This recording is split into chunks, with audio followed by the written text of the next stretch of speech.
And now, for your listening pleasure, here's Polizzi and Rose, covering the week of media, marketing, and digital content news. This Old Marketing. Take it away, boys. Hello, my friends. This is Robert Rose, and welcome to episode number 278 of This Old Marketing, recorded on Thursday, July 1st, 2021.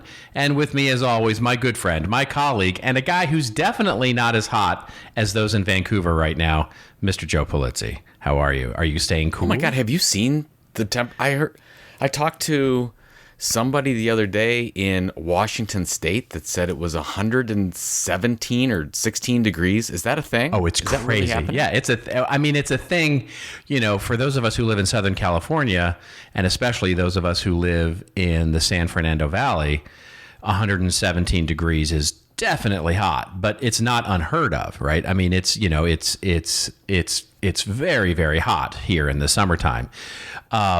You know, especially if you go a little west to Palm Springs or anything like that. But in Vancouver, yeah, I mean, are you kidding me? That they're just not ready for that level of heat there. It's kind of outrageous, and I'm just learning about this climate change, global warming thing. I didn't know that this was happening.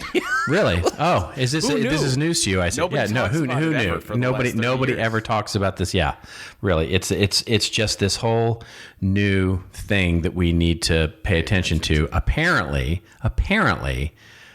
we're getting a little warmer in the climate, and it's causing some trouble. So, well, speaking of getting warmer, and I'm sure everyone will. How was your birthday? How was your? Oh my God, we're gonna go back to that. Yes, I have to, because so many people wished you a happy birthday last week. Probably because we talked it. It was lovely. I had that's correct, and I'm sure that was exactly it. My birthday was lovely. Thank you very much. I did not do much of anything other than. So okay, this will make you laugh. I'm not sure that most of the audience will necessarily get this reference, but my wife made me dinner, and she made me 1970s suburban kid version of tacos. So you remember taco night in the 1970s when your mom would make the hard shell tacos with ground beef, shredded lettuce, you know, and cheese and sour cream and the whole thing? Yeah, she made me that, and it was just it was like right out of my childhood. It was just so great. No run to Taco Bell. Like, this was legit. No run to Taco Bell. It was legit sort of 1970s, you know, taco night. And it was so much fun. Had, you know, just to sit there. And now she also made, my wife makes killer guacamole, and she made guacamole for me as well. But you know, for those of you who don't know in the audience, by the way, Mexican food is my absolute 100% favorite food. It's I could live on it every day with tequila. But, mind you. With tequila. Oh yes, I had some fine tequila. I'm sure I had some fine tequila. Yeah, it was a good birthday. I had a lovely time. Thank you for asking. Good. Congratulations on yet another year of fine work, Fred. Thank you very much for that. So, yes. Yeah, so we talked about it a little bit, but on Sunday I took my youngest down to University of Kentucky, and so he had orientation, got them all signed up for classes, did the whole thing. But the trip from Cleveland, Ohio to Lexington, Kentucky is supposed to be a little over 5 hours. Okay. But when you're at an hour plus standstill both ways. See, I still haven't made it in that. It's been well over 6 hours both ways, and we had to do it because I had to be back in Cleveland for a variety of issues, but we could only stay one night. So we went down Sunday night, got in very, very late because of the traffic issue, and because there was a huge accident both ways. I think everyone was okay, thankfully. So we did that, do the whole day at Kentucky, and then actually had to leave a little bit early, driving all the way back. And he is generally stuck with my podcast listening. So I'll put on, you know, a Bitcoin, crypto, NFT podcast. Oh, no. It's funny because the last time we did a trip, I put on the NFT one that I forgot which podcast it was, and he went to sleep. And 45 minutes later, he got up and he said they're still talking about the same thing, Dad. Like, what is wrong with you? So we go down. We were listening to a bunch of different podcasts on the way down. We listened to Smartless. I'll talk about that later. And then on the way back, I said, look, what's a podcast that you like? Like, why don't we put on one of your podcasts? I don't have to dominate this whole thing. And he says, I don't know. It might not be, he's 18. And I know, he listens to some stuff that's probably not great. But he says, this is not something that Mom could listen to. I'm like, okay, what do you got? And he says, okay, there's this podcast called Fear and Malding. Have you heard of this podcast? I have not heard of this podcast. Okay, do you know who Hassan Piker is?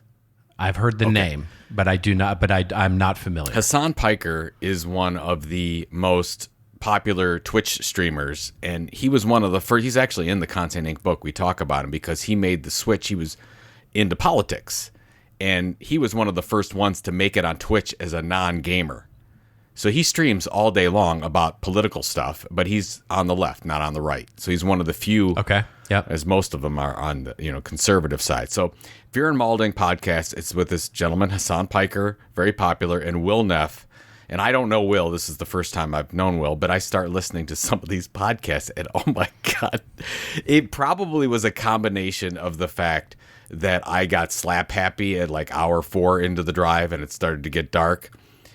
But I gotta, first of all, if anyone listens to this, I'm sorry. Because it's so down in the in the dumps with some of this, but he does this Rocky impression, and he starts going on about how is it Mick? Who is the trainer? Mick, right? Mickey. Yeah, Mickey. Yeah. And they were talking about how they miss Cut Mick. Me, Mickey. Cut me. Oh, go ahead. Cut me, Mickey. Yeah. Cut me, Mickey. Cut me. Yeah. So they were talking about how they want to do more. They want to see more Rocky movies. But Mick's not there, and Mick was a really important part. And it starts talking about the chicken scenes, and Mick was going, you gotta chase the chicken to be a champion. You gotta chase the chicken, and then he talks about that. So then you gotta catch the chicken, and then you gotta force yourself on the chicken. And I lost it. And then I can't believe it. Then they start talking about how many chickens did Muhammad Ali force himself on because he was so great. And then okay, that's all I can say because this is somewhat a family-friendly show. I lost it. And then, of course, it makes my son so happy because I'm enjoying his totally, putrid, silly comedy. Yeah, there you go. Show. But anyways, if you like left-leaning politics and you don't mind a little potty humor, it's a great podcast. So there you go. There you go. Not necessarily the most ringing of endorsements, but an endorsement nonetheless. No, I just lost this. Like, you gotta catch the chicken. It's just whatever. I gotta work on my Mick impressions. Yeah.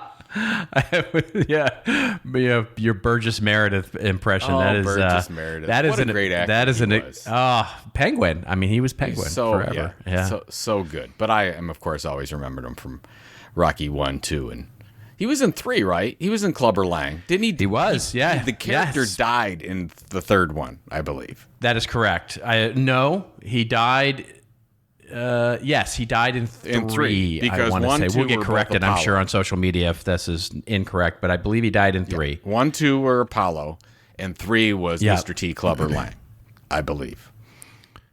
That is correct because what happened in 3 was that Apollo had to come in and train him for that. That's right. He lost his mojo.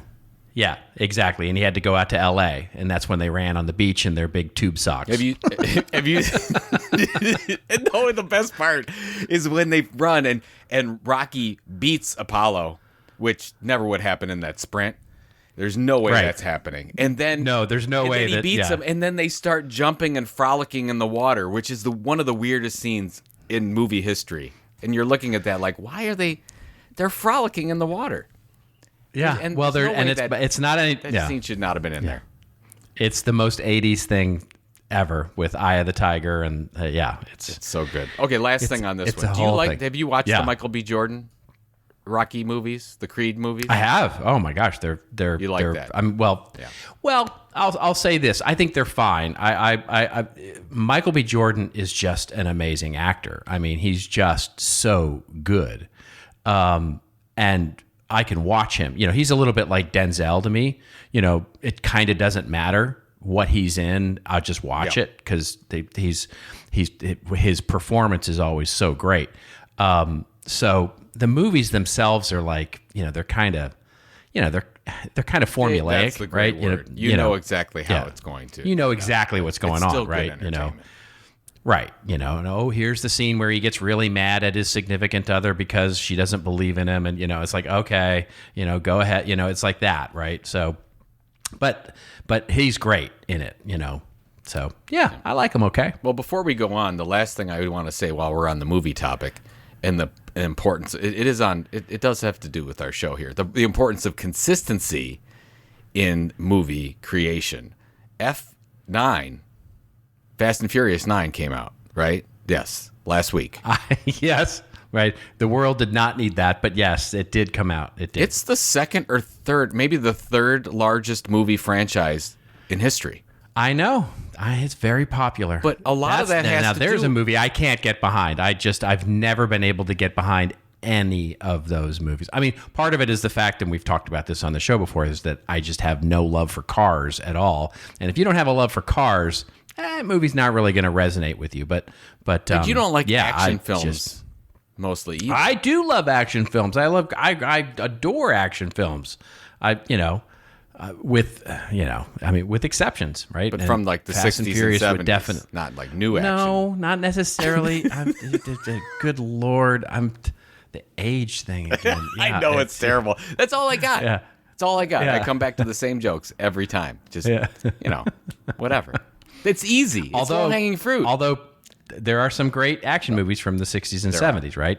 Bullet and there's some But great the ones. point I'm trying to make is, and you've done this very well, that the Fast and Furious movies themselves, not cinematic artistry by any means, right? But they've consistently delivered every other year for the last 15 to their years. audience, yeah. And because of that, I think because of that consistency more than anything, they've been able to grow this thing.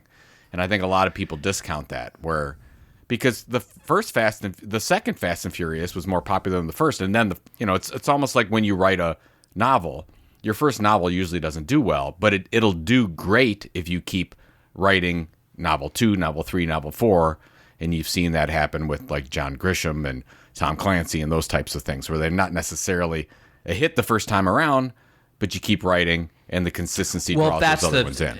Yeah. That's a great point and we've seen this happen in business as well, where it's not the first thing you do, the first white paper you do, the first thing you do.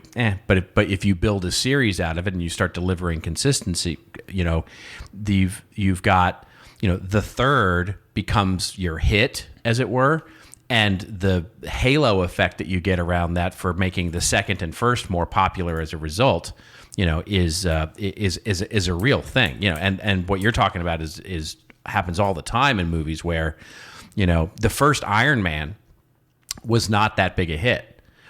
It wasn't until I think 3 that it really caught on, and then started to make 1 and 2 much more popular as a result. It's so interesting. I had somebody email me yesterday or the day before, and they have a client who's really struggling on YouTube. And I'm not a YouTube expert, but they said, Joe, can you take a look at this and just see why they're not getting any views? And I went and looked at all the videos and whatever. And I said, well, first of all, what's the goal? I mean, I'm sure are views the goal? Because if views are the goal, we got problems right now. Like, please don't. So I said, hey, okay, you've got these sporadic YouTube videos. I said, what was the goal of the piece? What are we trying to do here? What are we trying to build?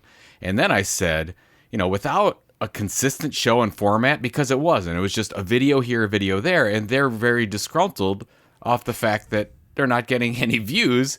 I said, if you're not consistent, you're not going to build an audience. I said, so what are you doing here? If you're going to do something, you need something like a weekly show with a certain premise and a certain hook and you need to do this consistently over a long period of time. And I said, it was been like 5 or 6 months since the first video. And I said, I don't know what kind of expectations you have, but you can't build an audience in 5 or 6 months. It's not going to happen. Maybe between 12 and 18 months, you should have some expectations of building a minimum viable audience. But it's so funny how over and over again we get into these conversations and we look at this and, we're talking about the cinematic experience, or you talk about novels. We just have unrealistic expectations with when we put out a piece of content that we think it's going to hit right away. And you and I just talked about this a half hour ago when we got on.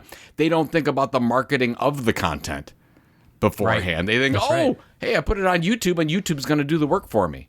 No, they're not. Yep. No, they're not. Just interesting how all this comes together. And that's our show for today. Yeah. I'm sorry. Right, exactly. No, exactly. We do have news to talk about, and some big news now that people actually, are wondering. some breaking news. We're doing. We actually have breaking news here in the PNR TOM newsroom. It's a busy newsroom here. Have you seen our newsroom lately? There's a lot of people in that newsroom. We should do like a sound effect of like the typing in the newsroom. Let's do that. Right. Yes. Yeah. First story comes to us courtesy of ESPN, and it is actually a breaking news story that's happening just as we go to record today. NCAA athletes are cashing in now on their name, image, and likeness. And so the NCAA has finally, after years and years and years of pressure, going to allow NCAA athletes in all kinds of sports to start to make money off of their name and likeness. And you may be going, well, why is that a part of your show? Well, if you think about it for a moment, folks, this is content creators, this is content marketing, this is media at its core here. And so the article basically opens up with a number of examples of these athletes that are now going to be able to take advantage of this. And this includes everybody from women's basketball to men's basketball to, of course, the football, which, of course, everybody sort of has in their sights at the moment. And then there's just all manner of things, from companies that are now having money in the wings, have been waiting for this. Unilever has already said they're going to spend $5 million on influencers in the space and start to get sponsorship deals. There are athletes that are starting to sell their own merch, and there's a wonderful tweet from one of the a linebacker. It looks like from a football team, from a college football team, who's now a musician, who says, I'm now going to open up and I'm going to start playing for money in all venues and business opportunities. And if you want to sponsor my music, there you go. So what do you think about this, Joe? I mean, this is really like we're opening up the gates here, it feels like. I think the days of where you had Michael Jordan join the NBA and the big Nike deal and the big endorsements, those days are gone, because they're going to start happening about 10 years before that time now.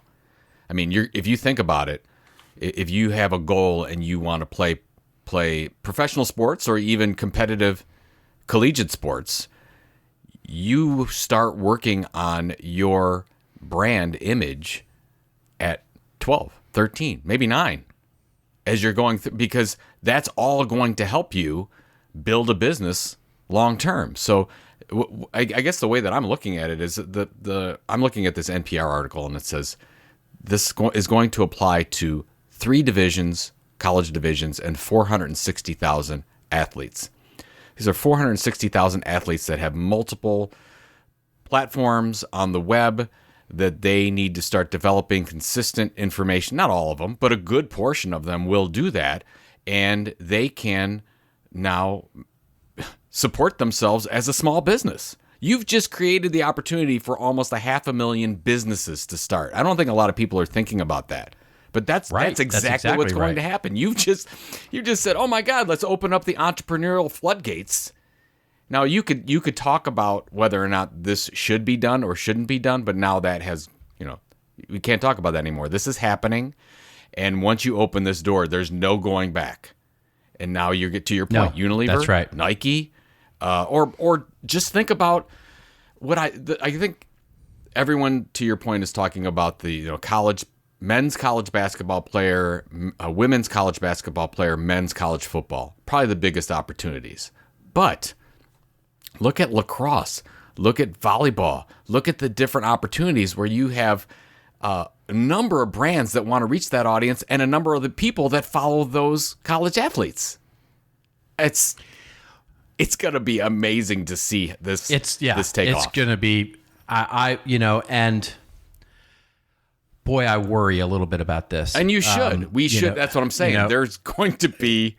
Yeah, there's going to be some hashtag fails here for sure. And I just, I start looking out at the NBA draft and the NFL draft, and boy, I start, one of the things about both of those, just as an example, because this, to your point, this is across the entirety of every sport that these colleges are playing, but just the most high profile for a moment, NBA draft and NFL draft. And when you draft the number one quarterback from Clemson or from some other school, the sort of inherent thing there is that this, the top, the number one picks are going to be rich, right? That's their business now. Well, the interesting thing will be to see how this starts to affect the draft when you've got players who can now capitalize on their success as a player in NCAA, and where the money might not be now the driving thing. And the interest in a particular team and the team's interest in a particular player may be driven a little bit different by economics.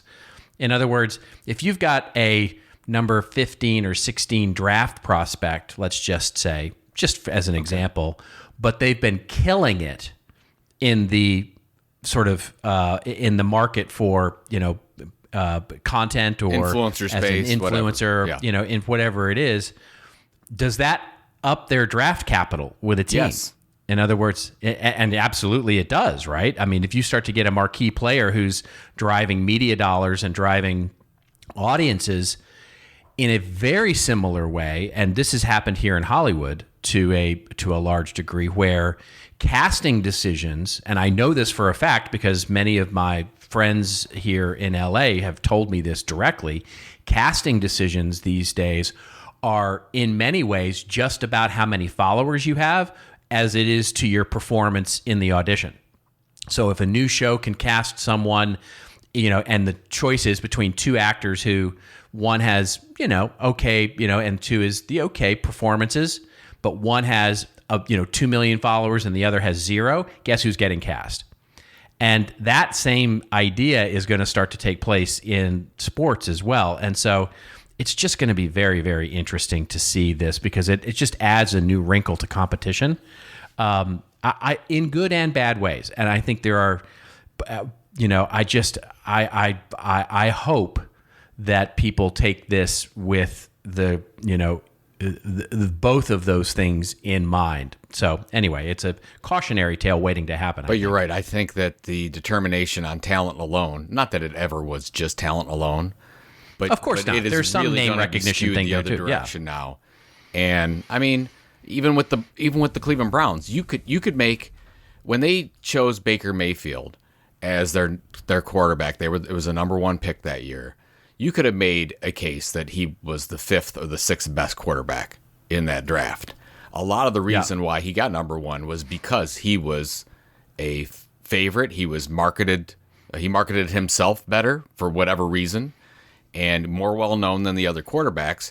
Comes into the league, and even though he doesn't play right away, his jersey is right on the top 5 jerseys right away with Tom Brady and the other ones. More people are signing up for season tickets for Browns, so it's a cascading effect of revenue for the organization, even though Baker hasn't played. Same thing is going to happen here. If you get somebody that's truly popular, we've seen the same thing happen with the Ball family, like Lonzo Ball, and that thing happen. Though I don't know if those kids are any were as talented as the picks thought that they would be. But hey, right, they marketed them. Mr. Ball did a great job of marketing those kids. So yep. Oh, and by the way, let's not forget that that didn't start when they hit freshman year in college. That started when they were in high school. And one of the wrinkles here, of course, is that boosters are going to be allowed to fund some of this as well. And so you've got boosters at these colleges who are now going to be looking at high school kids and tempting them with not just, a great education and a great place to go play football or basketball or lacrosse or whatever, but the ability to create a new business based on their name and likeness. So this is going to, this affects high school kids as well. You know what? If you want to see some of the effects, it's already happening in the esports area. Because you've got kids that want to be like my son plays Valorant, and he wants to play for the University of Kentucky Valorant team. And he, you start working on this years before. You work on your following, whether you're a Twitch streamer or whether you're on Snap or TikTok or whatever the case is. So you're already, they're learning how to build their brands out, because a lot of the reason why they will get picked is not just for their talent. Number one, they've got to be great. That's table stakes. But in addition, these esports groups are sponsored by, there was an esports group, or I can't remember the name of it, that just got a huge sponsorship from FTX. It was a $210 million sponsorship. Amazing. It's amazing. So anyways, this is already happening in the esports realm. They're doing this. So you can see these kids are going to start at 7, 8, 9, 10 years old. And they're going to learn about content creation and building an audience very, very young. Yep. Because this is a whole new business area that's untapped right now. Yep. That is the part, that will be very interesting to follow, is because, and the article, the SPN article, is a really good one to sort of show some of the, the implications of this at the athlete level. One of the things, they've got an FAQ at the end of the article that sort of goes through some of this, and one of the things they touch on is that, that what's expected to happen now is that, the different schools right now in different states, there are different state laws that sort of affect some of this, and that it will probably move its way through the Congress. And so you'll get some level of national regulation on this. But if and until that happens, it's going to be the Wild West. And it will be very interesting to see how this affects the youngest of young, because, like you said, 462,000 new businesses will now have been launched overnight, and it's an amazing thing. Get ready.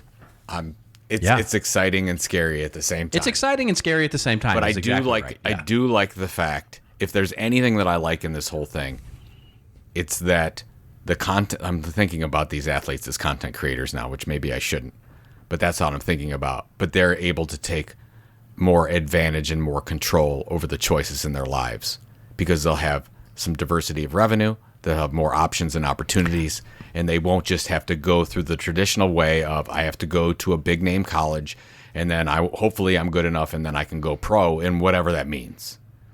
Yep. And then I also think it's for the less popular sports on the men's and the women's side. I really like this. Yeah, it's a really great thing for that. I don't think a lot of people thinking about this big stuff, but yeah, I mean, again, if you're water polo, whatever, right? Yeah, what an opportunity. And I guess this other thing, my last question is this: this is a whole new thing for Olympics. Oh, this changes the entire rules for the Olympics, correct? Or how does that work? Well, I don't know.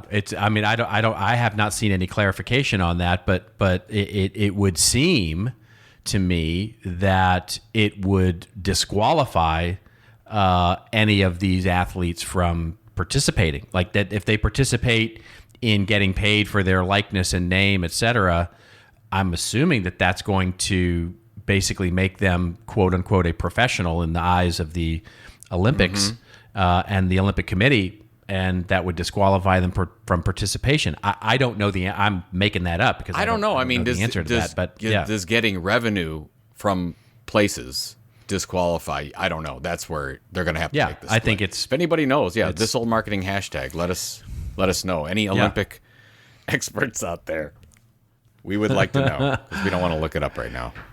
So we're lazy. That's right. We are lazy, if not anything else. This episode of This Old Marketing is sponsored by Marcom Gather. You know, there's nothing worse than wasting countless hours looking for digital files on your intranet, shared drive, desktop, cloud storage, or Excel files. The list goes on, right? Say goodbye to the days of overflowing, unorganized file storage, and hello to finding files with speed and clarity. Marcom Gather, your new favorite digital asset management solution, empowers your team to stay organized so you can get back to the parts of your job you enjoy. With Marcom Gather, you can quickly centralize assets, eliminate unorganized file storage, and best of all, never lose track of your files again. Experience Marcom Gather for free for 30 days at marcom.com/TOM. That's for This Old Marketing. And make sure you go there because we want them to love us. Marcom.com/TOM and get Marcom Gather free for 30 days. All right, ladies and gentlemen, let's move on to our next story here, which is something that is also a interesting change here as we come out of and return to some level of normalcy. This article is going to come to us courtesy of Media Post. And the headline is, Experience Marketing Returning to Normal. 75% of brands have resumed live in-person events. And the article opens up by saying, in another potentially leading indicator that the life of brand marketing is returning to normal, 75% of brand marketers have resumed live in-person experiential marketing. And just as importantly, a significant percentage of consumers are coming back in person to experience them.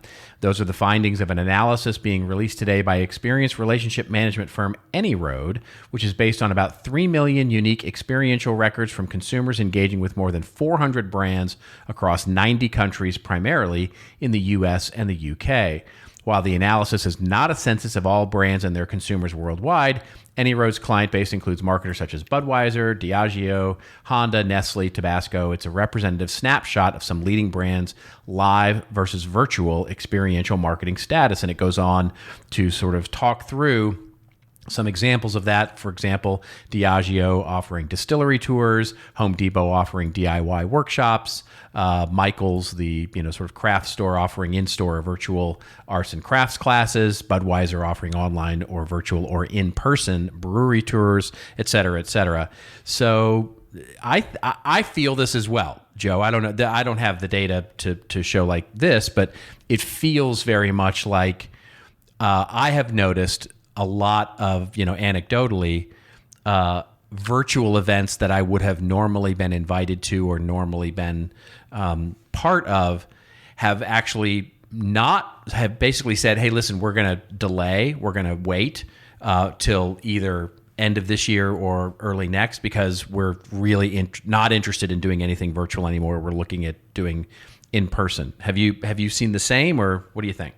Yes, I totally agree with that. It's interesting to see how long this honeymoon period is going to last, because you have consumers that are dying for in-person experiences. Right. Some might say literally, yes, but exactly. Yes.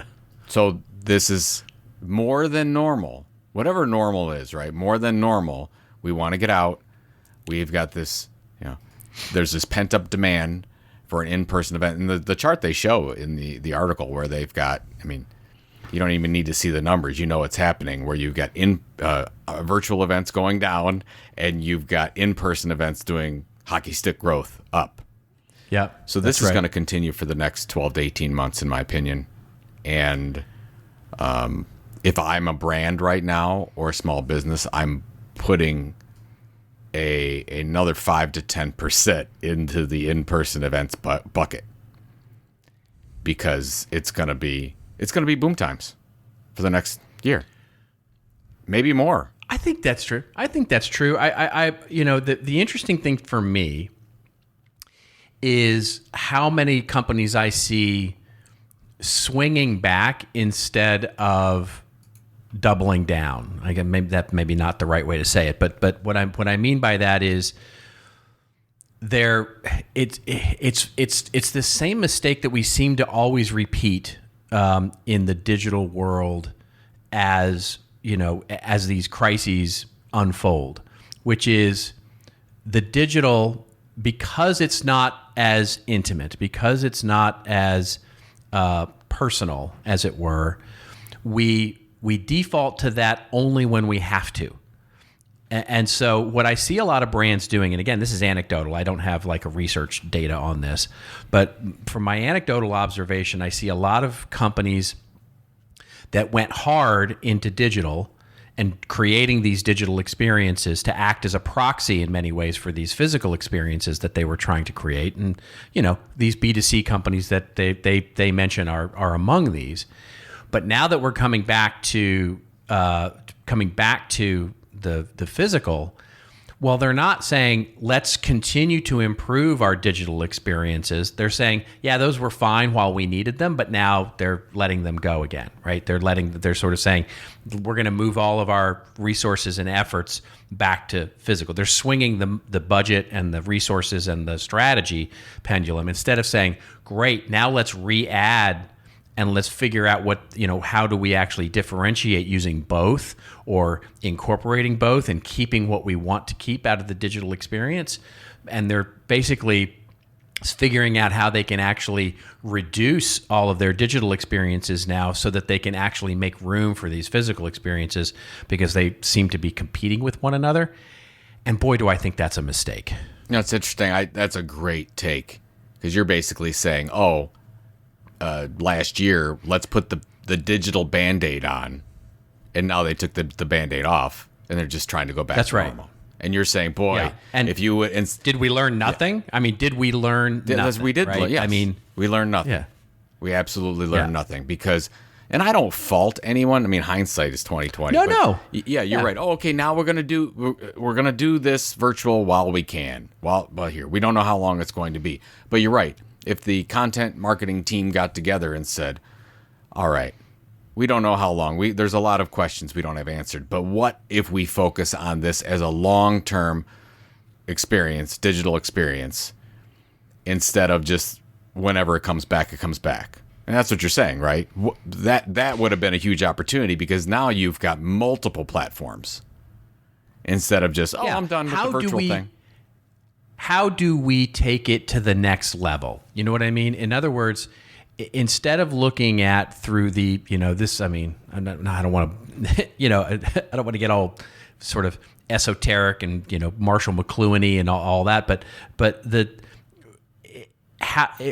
when we look at digital versus physical, instead of saying, digital was, a proxy, right? We had to do digital because, it just didn't work. And that, by the way, I mean everything from the,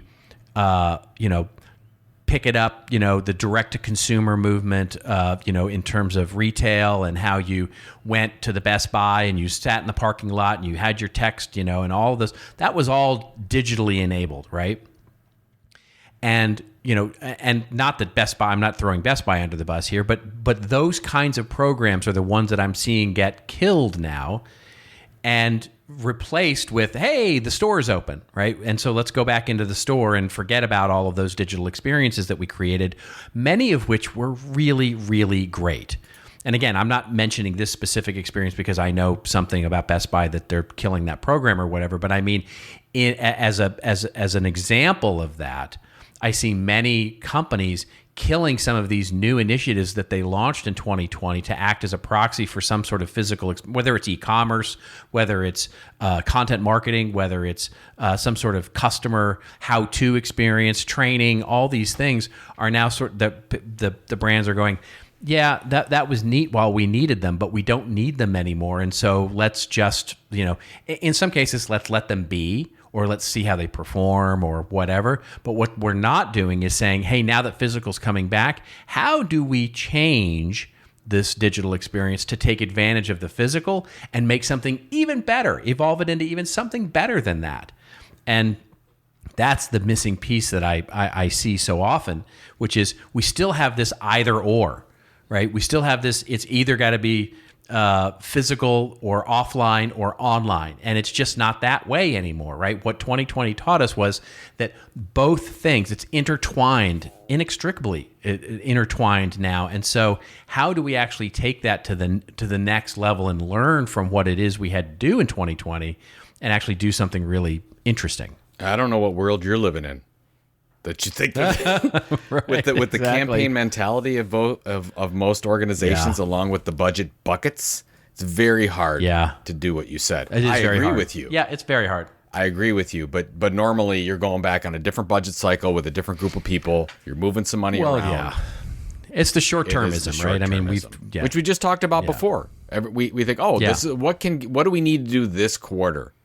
And a lot of it has to do with the financial incentives. And I mean, it could be a whole nother podcast. That's right. That's set up, especially in some of these large companies. So I guess that's where I really do believe that smaller operators have a bigger opportunity here because they don't have the budget buckets. It's usually in one bucket, if you will. And they don't necessarily have the short-term campaign focus because they don't have to meet shareholder and investor demands. Boy, it's the catch-22. I got to tell you, it's like big companies can afford to have the patience in the long term and don't. And short term or in smaller organizations, just like you said, they don't have the legacy to unwind, but don't have the patience, right? They don't have, they can't afford to have the long term view. It's just this. It's a fascinating challenge. It's so true. I talked to somebody the other day. It's the same old thing, and they were doing the content thing. I had a podcast up for 6 months and very dismayed. And they're like, what am I doing wrong? And I'm like, I don't know who told you that 6 months was the time when everything was going to work out. I said, and then I tell my story. I mean, hey, you got to go on ramen noodles and bologna for the next 3 years. If you, cut your expenses down so you can make it, so you have time to build the audience, find your tilt, do the work, and it'll happen. 6 months. Come on. What are you kidding yourself? But spaghetti and hot dogs, by the way, not ramen and bologna, because that's just nasty. It's not ramen and bologna. It's ramen or bologna. That's And by the way, fried spaghetti bologna. And hot dogs. Spaghetti and hot dogs. That was my go-to. I'm sorry. When I was spaghetti and hot dogs have nothing on fried bologna. You take you put the bologna on, you fry up the bologna. You are so wrong. No, you are wrong. Throw on your provolone or whatever on top of that. Let it melt. And throw that on some. Oh no, I'm not saying that's not good, but if you haven't had a good spaghetti and hot dogs with, it can. If you're 6 years old, that sounds great. I mean, that's exactly what I would eat if I was 6. Not that fried bologna is mature. We're back to mature age. food category of fried bologna and ramen noodles, where you get the ramen brick, and then you throw that in the 2 cups of water, or a cup of water. Send us your best recipes, folks. Hashtag #ThisOldMarketing. Absolutely. All right, moving on to our next story here, which comes to us courtesy of a media operator, and this one is interesting. The headline here is diving into BuzzFeed's SPAC plans.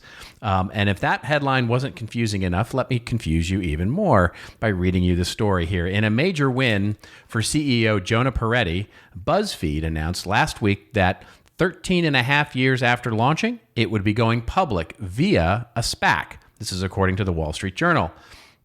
As part of the transaction, the company also said it is acquiring Complex Networks, a digital publisher that specializes in streetwear, music, and pop culture, for $300 million in cash and stock from Verizon Communications and Hearst Corporation, which together bought Complex in 2016. BuzzFeed is vying for greater scale to better compete for online ad dollars with tech giants such as Google, Amazon, and Facebook. BuzzFeed said the combined company would be valued at some $1.5 billion, roughly the same level as in 2015 when Comcast invested $200 million in the new media startup. BuzzFeed also said Thursday it is raising $150 million in convertible notes. Boy, there's a lot of moving parts there. But basically, as I understand it, what they're doing is they have formed a new company that is itself a SPAC, a special what does SPAC stand for again? Company. Special. It's where basically an empty company with a lot of money will go out and make a purchase. So this empty company, I don't even know the name of it, doesn't matter. And then they go public, and then they sort of go. It's sort of a roll up of little companies to make one big company.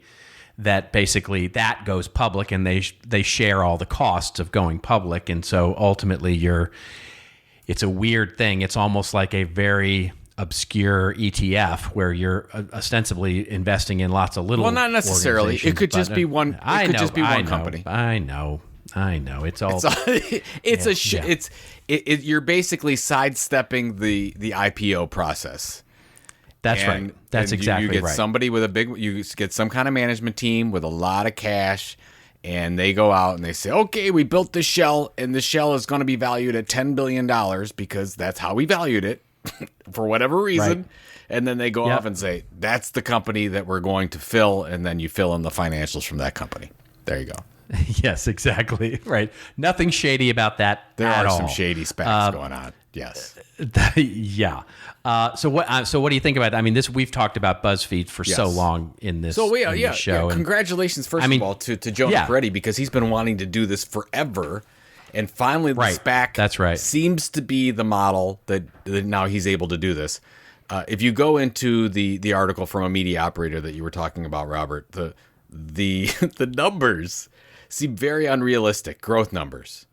But you think a little, but so Jacob, who writes this article, says this very well toward the end. The only way to hit these numbers is for BuzzFeed to use this cash to purchase many, many, many brands, so that BuzzFeed becomes this huge holding company. Yeah, exactly. So basically, they're going to have to buy the growth because organically they're never going to get there. But I will just say this. It's eerily similar when I started at Penn Media in 2000. I mean, the stock price was $32 or something at the time. It was the heyday. If you remember 99, 2000, everyone was so excited. Stock market was going crazy. And I sat in a meeting. It was the BHAG to $1 billion. And we were a $300 million company at the time or something like that. How do we get to $1 billion by 2005? And everyone was talking about, and that's exactly what BuzzFeed is talking about. They want to get to this 1 billion number as quickly as possible with highly profitable. And every time I see this, I get a little bit nervous because you're just talking about scale. It's what all these big brands fall into. It's like, how big can we get? How much can we do? How many social media platforms can we be on? I'm just like, what? I lived this. So my story on the same side was in 1997. I was hired by a little web development firm here in Los Angeles called W3 Design, which was 45 people. And at the time, one of the larger web development agencies in Los Angeles.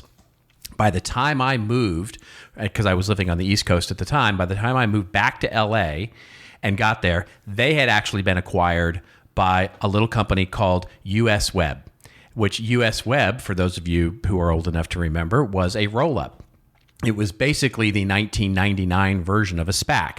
It was basically one company that was entirely made up of little agencies all across, as a holding company for all these little tiny agencies all across the world to get scale to call themselves, a billion-dollar consulting firm, which then they started to say, okay, we need to expand. So they started to build in other scalability and acquire, other parts of other consulting organizations, other technology firms, other software firms. They basically created this monster called March 1st, which ultimately became a giant roll-up.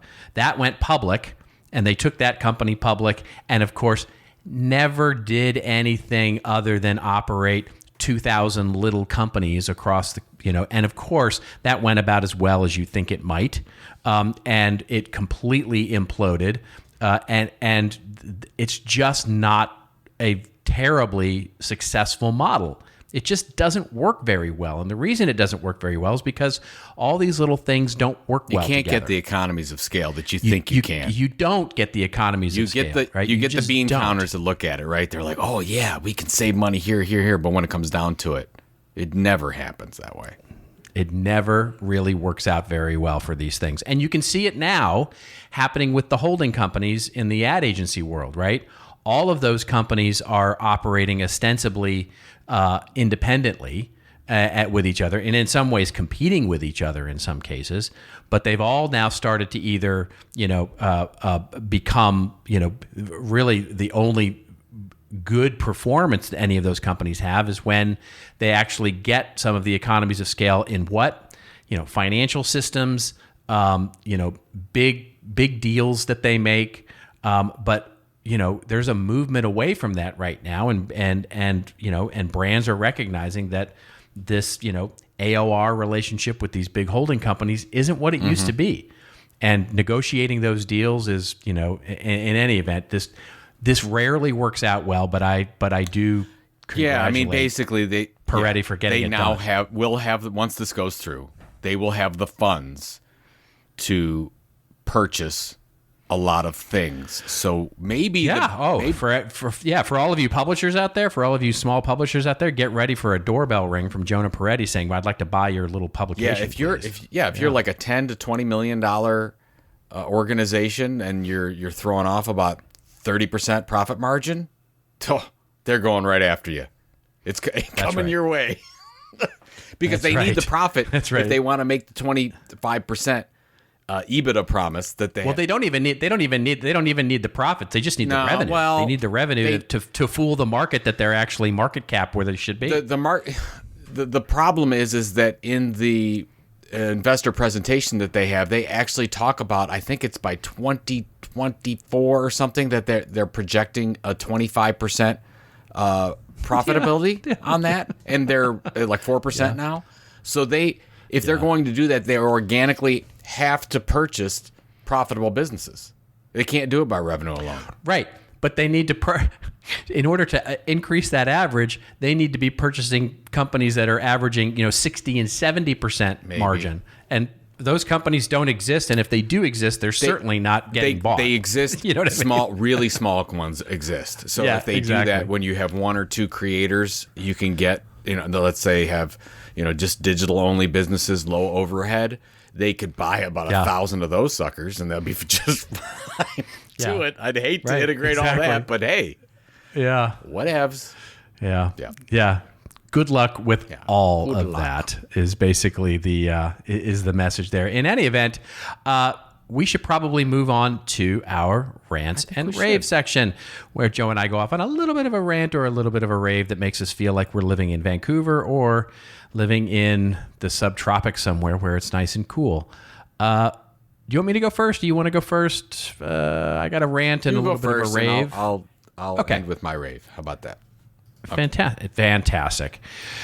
So I have a rant. I don't know if it's a rant. It's more than just commentary, I guess. Something that's not getting a lot of, I guess, media attention, certainly outside baseball of our industry, is that did you know? So we've talked a lot about how Google has talked about the end of the third-party cookie, right? Yep. You've heard me rant on it before, right? The whole idea, surveillance-based marketing and all that kind of stuff. Well, they announced it looks like about a week ago or so that they're going to delay that idea. They're going to delay blocking third-party cookies, the end of third-party cookies, until the end of 2023.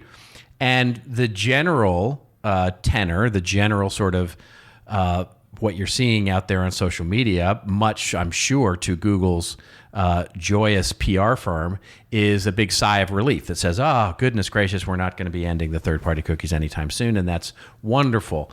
Certainly it's wonderful for those advertising companies that are using third-party cookies to do things that are not as, perhaps, as ethical as we would like. The reason for this, and the article we'll link to, which I think is a really good overview of this, comes from The Verge, because it's one of those things where, why did they delay it, right? It's not because of what they said, which is, we're concerned about the market and we're concerned about, people's ability to adapt and, blah, blah, blah. That's all Google PR nonsense. The reason is because, of course, Google's in this very, very difficult situation right now, admittedly in a very difficult situation where, as one, they're dealing with antitrust issues, which basically says, they control so much of the advertising market that anything they do that makes it look like, including killing third-party cookies, which would make their walled garden sort of the only place where you can go to do retargeted advertising, looks like a monopolistic move. But on the flip side of that coin, anything they do that doesn't look like they're protecting privacy, as Apple sort of takes the lead there, looks like they're, acting in very monopolistic ways as well, and very unethical ways. And of course, that's a tough place for them to be. So what do you do in that situation? Well, you try and invent a technology that says, hey, we're killing third-party cookies because we're so concerned about privacy, but we also have this cool new technology, and they call it FLoC. FLoC? Which, FLoC. Okay. F-L-O-C, okay. FLoC, yes. So, yeah, get ready with the puns, right? Good call on that We're one. all flocked. Yeah. Federated learning of cohorts is the acronym. It gets there. better. It's just ridiculous. Basically, they came out with FLoC earlier this year and said this is going to be the replacement for all of this, and basically it landed with a thud. Apple, Firefox, all of the browser makers went, no, that's not going to work for us. All the privacy advocates went, no, that's not going to work for us. And so FLoC was flocked from almost the very beginning. And so I think, and it would seem that I have some company here, that basically Google doesn't have an answer for this right now. They just don't have an answer. And so instead of sort of committing to this and basically trying to figure out something else, they've said, yeah, we need more time. They're basically playing rope-a-dope, as they sort of back into the ring corner and say, we got to figure this out because we don't have there's not a good answer for this right now. And I think a lot of this is going to take place in the courts, where Google is now faced in Europe with an antitrust idea. And so for all of you who sort of see the messages out there that say, it's a sigh of relief, we have time now, my strong encouragement is to pretend that it's not.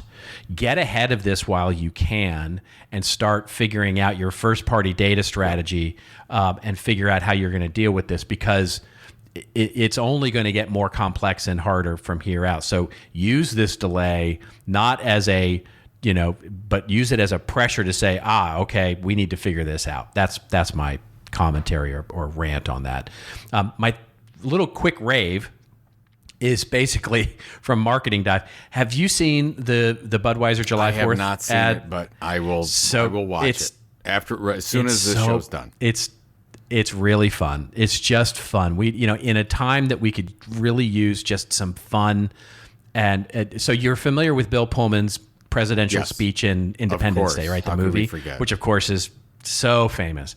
He basically recreates that, but does it with we're now coming out of lockdown idea. Oh, nice. It's just great. It's just great. It's just great nostalgia. It's great fan service. It's just wonderful. And kudos to Budweiser for doing it. It's wonderful. So we'll link to it in the show notes, of course, so you can go watch it. But that's my small rave. Nice. It's just wonderful. Wonderful. Very nice.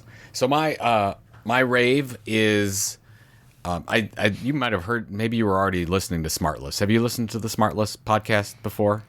Okay. I have not. No, I heard about it from you, but I have not. So the backstory is my friends Becky and Mark turned me on to the SmartList podcast. It stars Jason Bateman, Sean Hayes, and Will Arnett. So very, very popular in their own right. But they're all really close friends, which I didn't know, and you'll understand that when you start listening to it. And I've listened to about 5 or so podcasts. And so the premise is each week either Jason, Sean, or Will bring on a surprise guest that the other two don't know about. It's like, today's guest is Oprah. And then they're like, Oprah. And then they all ask Oprah questions or whatever. Works pretty well. And the side note, Robert, they read advertising and sponsorship better than anyone I've ever listened to. It's actually the only time I will listen to the sponsorships because they're so interesting what they do with them. So if you get a chance, you could just listen to them for that. Oh, I'm definitely that. Yeah. So the long story short is I was running and I was listening to the episode with Adam Sandler, And the 4 were talking about auditioning for acting roles. It's funny how you brought up casting director before, but they were talking about how their career decisions have mostly been made for them because they're because the casting directors have all this power. And they were talking about different casting directors in Hollywood and how, you didn't get chosen for this one or you got chosen for this one. So Jason Bateman starts talking and they're lamenting. I mean, these are 4 of the most powerful people in Hollywood. And Jason Bateman really gets into a little pity party and says, none of this, meaning acting, is up to us. So basically was saying we don't have any control over our careers. And all their success in acting has only happened because of some casting director that chose them. And I had to stop. I actually stopped running and I wrote a little notation because I had to make this note about this. None of this is up to us. It's very successful. One of the more successful actors out there, Jason Bateman, saying this. So what's funny is the 3 of these gentlemen created the Smartless podcast, 50 plus episodes, very, very popular, a lot of revenue generating from it. Earlier this week, what happens? This little podcast started by these 3 actors sold exclusive rights, podcast rights to Smartless, of Smartless to Amazon Music and Wondery for between $60 and $80 million. So good on them. That's my rate. Yes, of course. Great on them. Exactly. Yeah. So it's just so funny because it happened literally about a day after I listened to them lamenting about the fact that they have no control. And then they went out and created this. And this is the thing, we see these celebrity deals and we see these, the Joe Rogan type deals. But what's amazing is that the individual content entrepreneur can do this right now.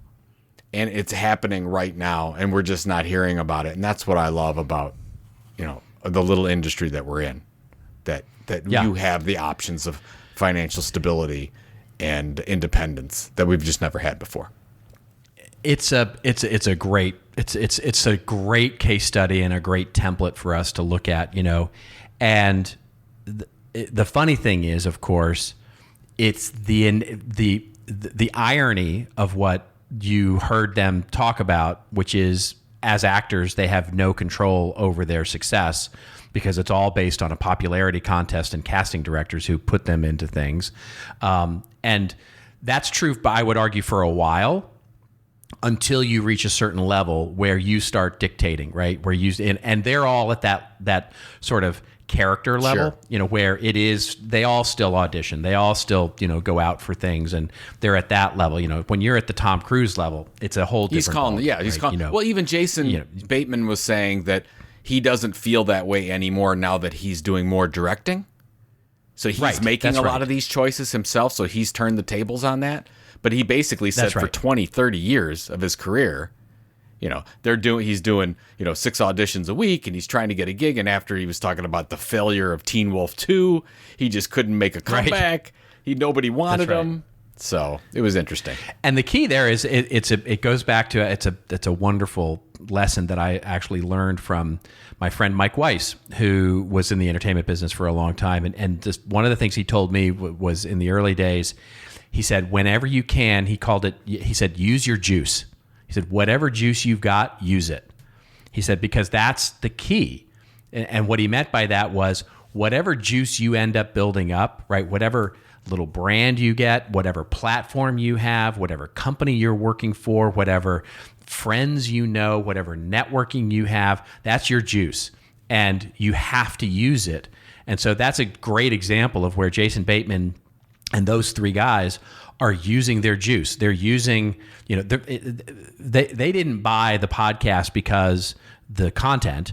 Those people, and they didn't get the multiple based on. I'm sure they didn't get the multiple based on solely the audience, and they in many ways they got the multiple that they got because it's Jason Bateman and Will Arnett, right? I mean that's part of it. They use their juice in order to bump that up. It's the same thing with, when George Clooney goes off and makes Casamigos tequila. Casamigos tequila is not great. Let's just be quite frank. It's not great tequila. But because it came from George Clooney and he built that narrative around it about how it got created, and he built it for his friends, and it was all this wonderful thing, and it's homegrown, and it's got that celebrity aura around it using his juice. That's why it sells for hundreds of millions of dollars as a brand. So use your juice. It's a great lesson. Whatever it takes, right? Whatever it takes. It takes. Don't feel bad about leveraging connections or small opportunities that you feel that you shouldn't because you want to do it on your own or whatever. You do everything. Anything and everything you exactly use. So there you go. There you have it. All right, what do you got? Anything this week? It's a long weekend. We got the long weekend. Of July. Actually, we're having some fun because last year, every year for the 4th of July, we go out to Blossom Music Center.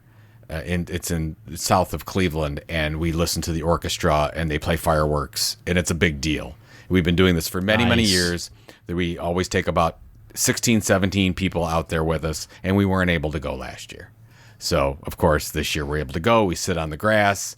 We all, we have little picnics together, and then it gets dark. The orchestra comes out, and the Cleveland Orchestra is fantastic. And then they play the William Tell Overture and all sorts of other things. So it's great. So I'm looking forward to that this weekend. How about you? Nice, sir? Very nice. We are headed to the beach to do the same.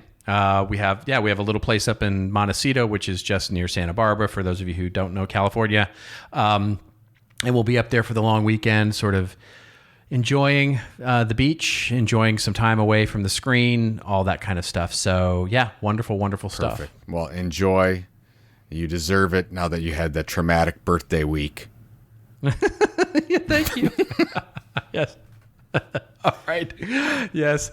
Off of my traumatic birthday week. That is it, folks. We're signing off. And if you want to get all the goodness, by the way, and there is a ton of goodness now, we're getting to a level of goodness that is unprecedented in this podcast show notes.